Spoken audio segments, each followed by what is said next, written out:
حضرت ابو بصیر وہاں کھڑے ہیں، نبی کریم علیہ السلام کے پاس وہ خط لے کے، کتنا مشکل مرحلہ تھا، ایک بندہ بھاگ کے آیا ہے، زنجیریں ہیں، خون ہے، سفر ہے، رو رہا ہے، تڑپ رہا، حضور مجھے نہ بھیجیے گا، یہ مجھے مارتے ہیں۔ میرے رسول کریم کو جب خط ملا تو حضور فرمانے لگے، ابو بصیر تو جانتا ہے کہ میں اپنے وعدوں کا پکا ہوں، تجھے پتہ ہے اب چونکہ میں نے معاہدہ کیا ہے کہ میں نہیں پناہ دوں گا وہاں سے بھاگ کے آنے والوں کو، تو نہیں دوں گا، لہذا تم واپس جاؤ۔ حضرت ابو بصیر نے آنکھیں کھول کے دائیں بائیں دیکھا تو صحابہ کی گردنیں جھک گئی، نبی کریم علیہ السلام کی آنکھوں میں بھی آنسو چمکے کہ اے اللہ کتنا مشکل مرحلہ آتا ہے میدان محبت میں، فرمایا واپس جانا پڑے گا۔ حضرت ابو بصیر واپس نکل رہے ہیں تو رو رہے ہیں، جب بالکل مسجد سے نکلنے لگے تو عرض کرنے لگے، یا رسول اللہ آپ کا ذمہ کہاں تک ہے، یہ پناہ نہ دینے کی بات کہاں تک ہے؟ تو حضور نے فرمایا مدینے کی سرحد تک، مدینے کی، اس سے باہر تو عام اجازت ہے جس کا جہاں دل کرے، حضور نے بس کہہ دیا مدینے کی سرحد تک میرا ذمہ، میں پناہ نہیں دوں گا کسی کو۔ کہا حضور پھر ٹھیک ہے۔ روتے تڑپتے مولا علی راوی ہیں، وہ کہتے ہیں کہ میں نے اس دن جتنا اپنے وجود پہ صبر کیا شاید پہلے کبھی کیا ہو، میرے اندر سے جذبہ جہاد کے شعلے اٹھتے تھے، حضور حکم کرے یہ 2-3 ہزار بندہ تو میں اونٹ کے پیچھے باندھ کے لا کے مصطفیٰ کی خدمت میں پیش کر دوں، حضور حکم تو کرے، لیکن بس حضور کا حکم تھا کہ بس جانا ہے۔ تو حضرت ابو بصیر چلے گئے، مدینے کی سرحد ختم ہوئی نا، ذرا آگے بڑھے، وہ 4 بندے تھے، ان کے پاس تلواریں بھی تھی، نیزے بھی تھے، تیر بھی تھے، خود بھی تھے، سارا کچھ انہوں نے تھا، اور حضرت ابو بصیر نہتے تھے۔ جب آگے تھوڑا سا بڑھے نا تو آپ نے نا ایک کی تلوار چھین لی، اور چھین کے ایک کی گردن پر تلوار ماری تو باقی 3 ویسے ہی بھاگ گئے۔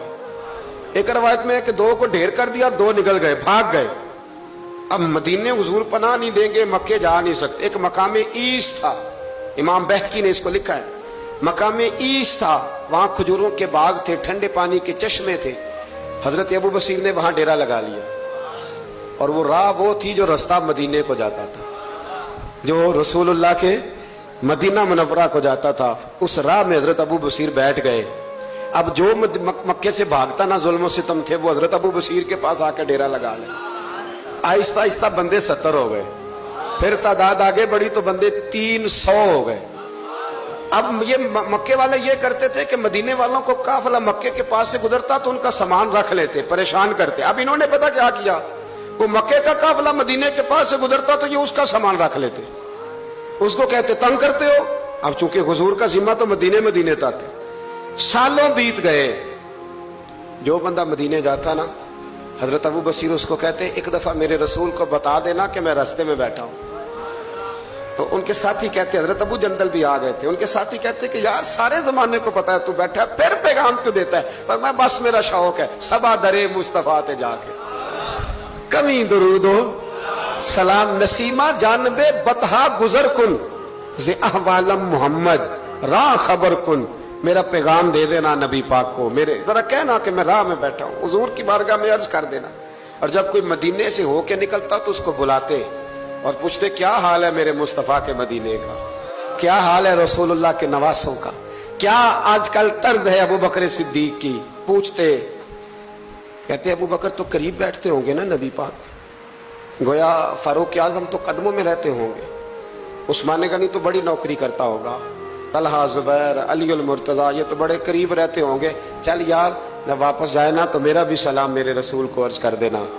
راہوں میں پڑے زمانے گزر گئے، سالوں بیت گئے، اتنے تنگ آئے مکے والے کہ انہوں نے نبی پاک کو خط لکھا کہ یہ والی شیخ ہم ختم کرتے، وہ 300 ہمیں بڑا ستاتے ہیں، آپ انہیں مدینے ہی بلا لیں، خود ختم کرتے ہیں۔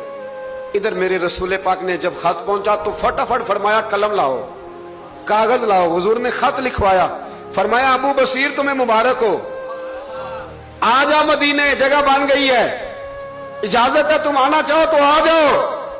حضرت ابو جندل فرماتے ہیں وہ شدید بیمار تھے، ایک قاصد دوڑا دوڑا آیا، اینا ابو بصیر، بھئی تم میں سے ابو بصیر کون ہے؟ ہم نے اشارہ دیا یہ ہے حضرت ابو بصیر۔ تو وہ قاصد آیا، جب اس نے خط دیا نا تو اتنے کمزور تھے کہ اٹھ کے بیٹھا نہیں جاتا تھا، وہ خط پڑھا تو ان کی آنکھوں میں کھل کے آنسو آئے اور کہنے لگے ابو جندل ادھر آ، یہ خط تو پڑھ۔ کہتے میں نے خط پڑھا تو رو پڑے، کہنے لگے فزت برب الکعبہ، رب کعبہ کی قسم میں کامیاب ہو گیا، یہ دیکھ میرے نبی کا نا پیغام آ گیا ہے، دیکھ پیغام آیا ہے، حضور کا پیغام آیا کہ تو آ جا، یہ لفظ کہے، کلمہ پڑا، روح پرواز کر گئی، کلمہ فزت برب اللہ، سجنا سا توڑ دی بھائی تے جان دیتی راہ تیرے، پرواز کر گئی روح۔ پھر میرے محبوب کے صحابہ نے وہاں مسجد بنائی جہاں انہیں دفن کیا، حضرت ابو جندل نے وہاں مسجد بنائی، اور پھر میرے رسول ان کی قبر پہ تشریف لائے، حضور نے دعائیں فرمائی۔